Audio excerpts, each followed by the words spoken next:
In mild endometriosis, and if the ovaries are normal, we can always counsel the patient in the risk and benefits of ovarian conservation, and we can consider the patient's perspective. We always, many times we encounter ovarian remnant syndrome.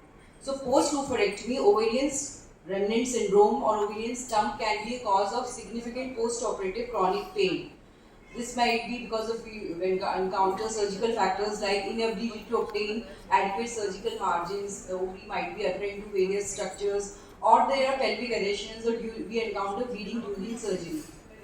Or many times it happens that we apply clamp to the ovarian pedicle itself, so some amount of ovarian tissue is left. It happens both in open laparoscopy and open as well as laparoscopic technique. So it's also a diagnostic challenge कि patient की hysterectomy हो गई chronic PID के लिए हमने की थी, but still the patient's pain is persisting, and there is no definite way we can diagnose it. Either not even ultrasound can't help it. So the only management of it is we have to reoperate it and surgically excise the remaining tissue, or hormonal suppression for ovarian function we can give, and then hormonal suppression again poses a problem. How long and many things we have to consider.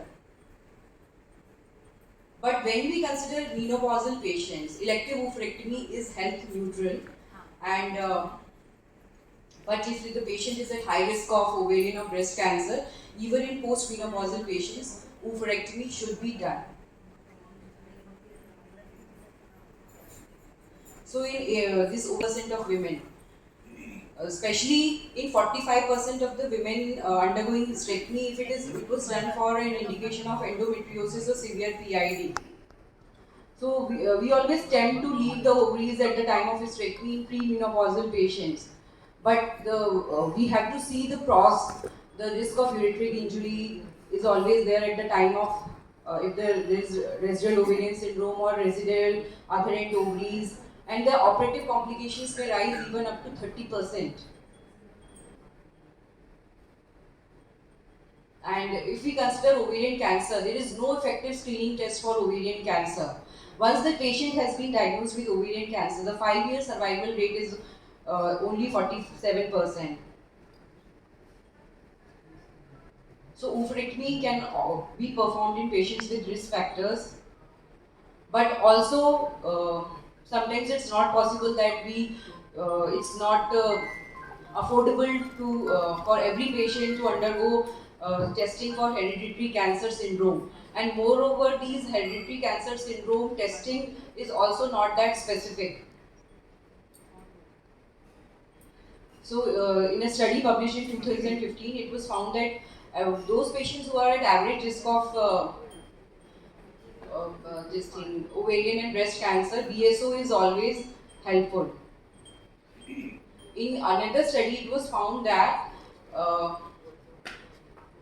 between 4 to 14% patients, they had an hysterectomy, where it would have been possible to remove the ovaries and prevent the future malignancies. So, if prophylactic oophorectomy उनकी अगर कर दी जाती, तो 11% reduction in risk of ovarian cancer, तो we can understand कि कितना उनका surgical और life पे effect हो जाता. 10% or 1 in 10 women की ovarian cancer से वो बच जाएगी. Or bilateral oophorectomy also reduces the risk of breast cancer. Yesterday talk I was hearing, so overall on sexual function also the effect is unaltered. Okay. So considering the risk of hip fracture and major morbidity, that's also not increased according to the WHI study and the NHS study.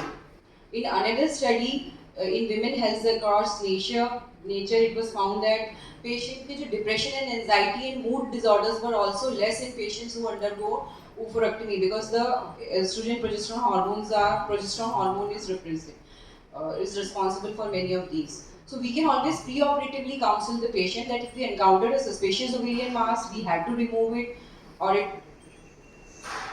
So in these indications, we always have to do a BSO, like in confirmed or suspected gynecological malignancy, or if we are planning a risk reduction surgery in BRCA1 or BRCA2 mutations. So those patients who are having chronic pelvic pain or PID, or who are having severe endometriosis. So to conclude, this I go for the motion because removal of ovarian cancer syndrome, removal of ovaries will cause ovarian cycle syndrome, cyclic pain, ovarian remnant syndrome, prolonged years of premenopausal climacteric symptoms can be avoided, and we can always substitute with estrogen therapy. So the decision must always be taken judiciously. Thank you for your patient hearing. That's mine for the second day of this conference. So I have to speak on whether prophylactic oophorectomy at the time of hysterectomy in women who are more than 45 years of age. So I go for the motion. I just have to bring the facts, and it's up to the judges and our Shobna ma'am to decide. Uh, so we know that the ovaries have a very important endocrine function, not only during the reproductive years and the perimenopause, but also in the postmenopausal period. So I would like to bring into what background knowledge we have that bilateral salpingo oophorectomy is indicated for patients with suspected or confirmed gynecological malignancy. And we also have a risk reduction surgery which Angelina Jolie had undergone in patients who have a significant family history or who are genetically predisposed to developing either a breast or ovarian cancer. So what are the risks if we retain the ovaries at the time of hysterectomy? So we always encounter patients, they're coming with their ultrasound in their hands that कि छोटा सा cyst हमारे आ गया है ultrasound में, uterus तो निकल चुका है and मैम अब इसे भी निकाल लीजिए. So there is always a risk of repeat surgery later in life because of head neck disease. Cyst हो सकता है, it could be a hydrosalpinx or it could be a torsion of an ovarian mass. So these conditions may require surgical intervention even in the absence of concerns regarding malignancy. So we have to go for an individualized approach based on the patient's previous surgical and gynecological history, and also during the intraoperative we can decide so whether we have to conserve the ovaries.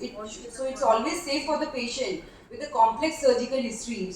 We are encountering so many intra-abdominal adhesions or there is an advanced endometriosis. We can always take the decision of BSO at the time of hysterectomy for a benign indication.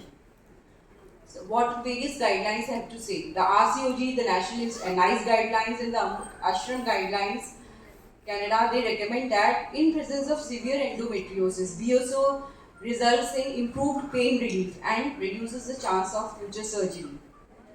So future surgery risk was reduced from 13% to 5.5% during a 10-year median follow-up. Those patients who underwent BSO at the time of surgery for endometriosis, their risk of subsequent surgery was